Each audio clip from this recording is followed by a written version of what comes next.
Shalom, je me nomme Dadi épouse Nguesso. Je suis impacteuse de vie. Je réalise cette vidéo en ce jour pour m'adresser aux personnes simples et altruistes. Je veux vous dire de faire beaucoup attention parce que nous sommes dans un monde où il y a beaucoup de loups ravisseurs. Tous ceux qui vous côtoient ne sont pas vos amis. Certains sont là juste pour vous détruire. D'autres sont là pour vous épier, pour vous espionner, pour s'assurer que le plan de l'ennemi contre vous fonctionne. Certains sont là pour être des radars, c'est-à-dire que pour donner des informations vous concernant à vos ennemis et à tous ceux qui vous veulent du mal. Je pense que nous avons tous eu l'habitude de regarder les films et les films nous montrent par moments ce qui se passe en réalité. Vous voyez dans des films où certaines personnes vont se faire arrêter expressément, se retrouver en prison juste pour côtoyer certaines personnes en cellule et leur soutirer des informations ou même mettre fin à leur vie. Et c'est comme ça dans la vraie vie.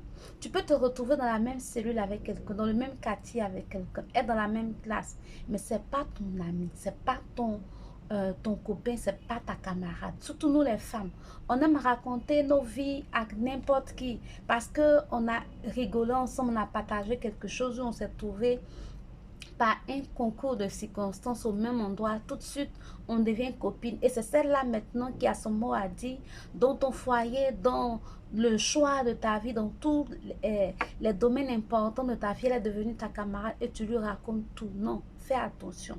On ne prend pas n'importe qui pour ami.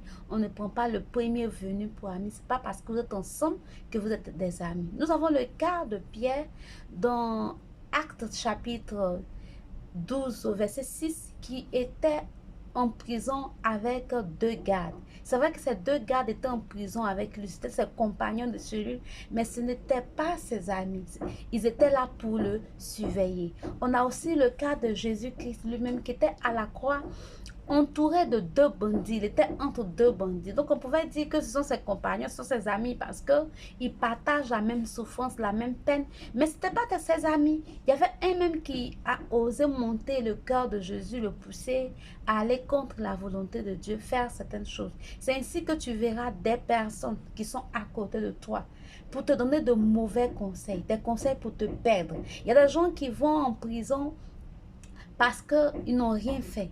C'était le cas de Jésus. Ils n'ont rien fait par fausse accusation. Mais ils vont entrer là-bas, ils vont trouver des gangsters, des personnes qui ont commis des meurtres qui ne sont pas repentis, qui vont maintenant leur inculquer un mauvais caractère, un mauvais comportement. Ils vont suivre ces personnes-là, ils vont se perdre, croyant que ces personnes-là sont des amis. Et pourtant, ce ne sont pas des amis, ce sont des personnes qui ont été envoyées par l'ennemi pour te détruire, pour te perdre. Alors, fais vraiment attention. Ne dis pas que oui, moi je suis simple, j'aime les gens. Non, non, non. La Bible dit que, le proverbe dit que celui qui est simple, là, les simples s'avancent et ils sont frappés. Si tu ne fais pas attention, tu vas être frappé. Même Jésus nous dit dans Matthieu chapitre 10 au verset 16 d'être prudent comme des serpents.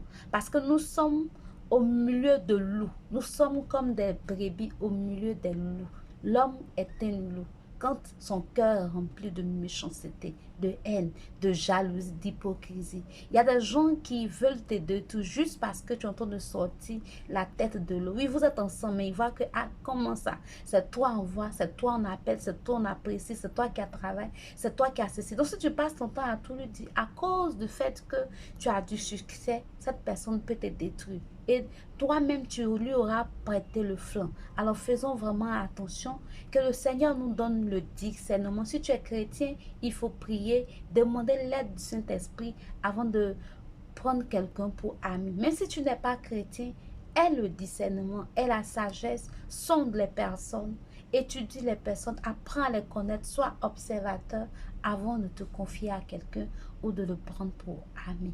Excellente journée à chacun et que le Seigneur vous garde des mauvais amis. Shalom.